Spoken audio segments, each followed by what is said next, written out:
let's just say it as it is. The Minnesota Timberwolves should not have done this. Karl Anthony Towns on the move out of Minnesota. Developing story here on SportsCenter. The New York Knicks and Minnesota are finalizing a trade involving Julius Randle and Dante DiVincenzo.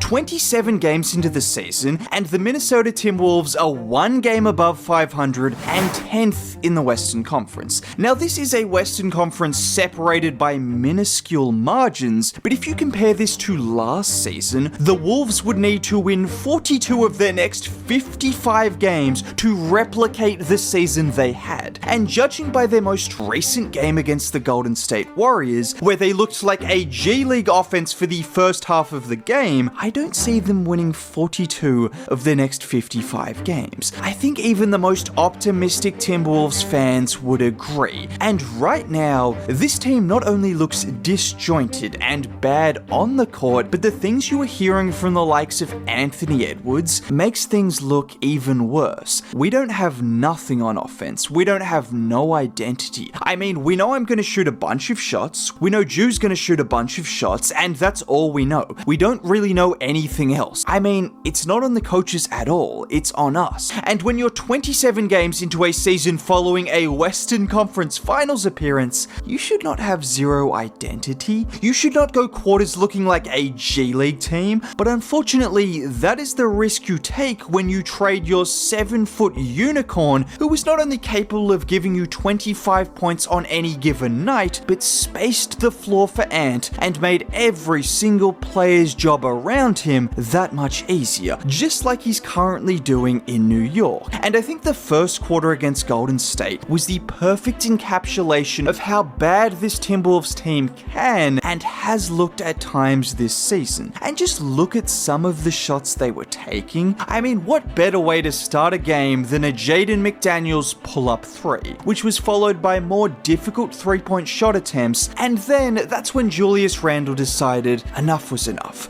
I'm gonna put my stamp on this game. Well, he put his stamp on this game. Unfortunately, it was in the favor of the Golden State Warriors as he missed shot after shot after shot after shot. And this is what Anthony Edwards means when he says the offense has no identity, because it is a combination of him and Julius Randle taking pull-up jumpers, the occasional lob to Rudy Gobert, and then whoever else can get a decent look. There's no certainty behind anything they do, and more importantly, none of this looks easy, which is the most simple indicator of how good a team is on offense. And you know what's kind of scary? The Wolves have actually been one of the most effective pull-up shooting teams in the league, in large part due to Anthony Edwards having an unreal shooting season so far, which might continue, but I find it a little concerning that the Wolves need Ant to shoot like Steph Curry for them to be a below average offense. And you might think to yourself, well, if Ant can match that level of shooting with his physical traits and ability to get downhill, there is no team or player on earth that could stop him. Well, about that, this is what he said. If you watch the game, it's nothing for me to do when I get downhill. Everybody wants me to get downhill. I know that's my strength. I get to the rim, lay the ball up, dunk the ball, but I can't do that if there's no lane. And this is what makes Anthony Edwards such a likable player, because in addition to his ability, he's as transparent as any athlete in the world, having the perfect blend of accountability, arrogance, and straight up truth-telling, but it also makes things very clear for us, because who knows better than Ant himself about what is and isn't there for him on the offensive side of the floor, which is clearly the biggest loss in regards to Cat not being on the team, because not only did Cat space the floor for Ant and others with his generational shooting, but one thing about Cat that you could see these last couple of years in Minnesota was the commitment to improving on defense and giving up his touches on offense for Anthony Edwards to blossom into a star. Julius Randle does not have that same commitment to the team. I don't care what the numbers say, and the numbers are nowhere near as good as Karl Anthony Towns, but we all have eyes, and that suggests it's even worse than the numbers. And it feels like the drop-off between Randle and Cat in production might not even be as big as the drop-off between Randle and Cat in terms of team chemistry, because there are already just way too many examples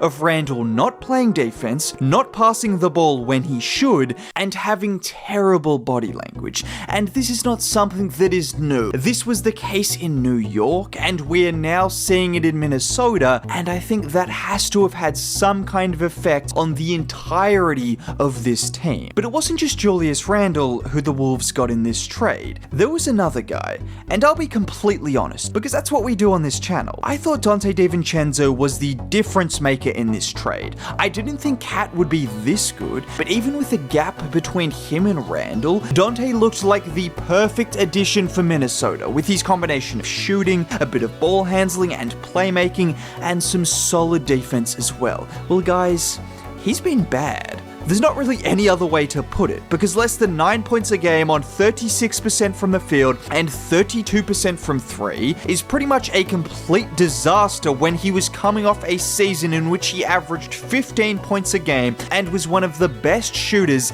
in the entire NBA. And just to put into perspective how big the drop-off for Dante has been this year, last year he finished 3rd in total 3-point makes. 3rd, just behind Steph Curry and Luka Doncic. So far this season, he is 55th in 3-point makes on considerably worse percentage, and I think Dante DiVincenzo will make or break the Wolves season. Julius Randle is going to be Julius Randle. I think he can get better like we have seen in New York, but he's going to be the player he currently is. But Dante has gone from one of the best shooters in the league and a guard that 30 teams in the NBA would have loved on their team to a flat-out negative player for the Wolves, and some of this can be attributed to what the Wolves have asked from Dante, with him taking more pull-up threes and being asked to create more of his own shots instead of having the playmaking of Jalen Brunson and the playmaking and screening of Isaiah Hartenstein. But you hope he can at least get that production and efficiency up, otherwise I don't see where the answers are coming for Minnesota. And if you think the answer is in trading Rudy Gobert, which I have seen a lot of people suggest, that's not the answer either. Because we all know Rudy Gobert is always the scapegoat for his teams when things go bad, but how can it be Rudy Gobert's fault when the Minnesota Timberwolves have the 5th ranked defense in the NBA and are better with him on the floor versus off the floor? Don't get me wrong, it's tough watching Rudy Gobert play offense pretty much always, with his lack of coordination around the rim and just the way he moves, if we're being honest, but that shouldn't influence how you view him on the defensive end of the floor, and he still remains one of the very best defenders in the league, while still giving you some offensive impact with his screening, his rolling, and his lob threat. Trust me, Rudy Gobert is not the problem for Minnesota. It's probably got to do with the fact that they traded away Karl Anthony Towns and in return have gotten 2 players that have not produced at all. Now, with all of that being said, if you did make it to the end of the video and want to see more content like this, consider subscribing. That would be cool. Dropping a like on the video would be nice. Most importantly, have a great day. Bye.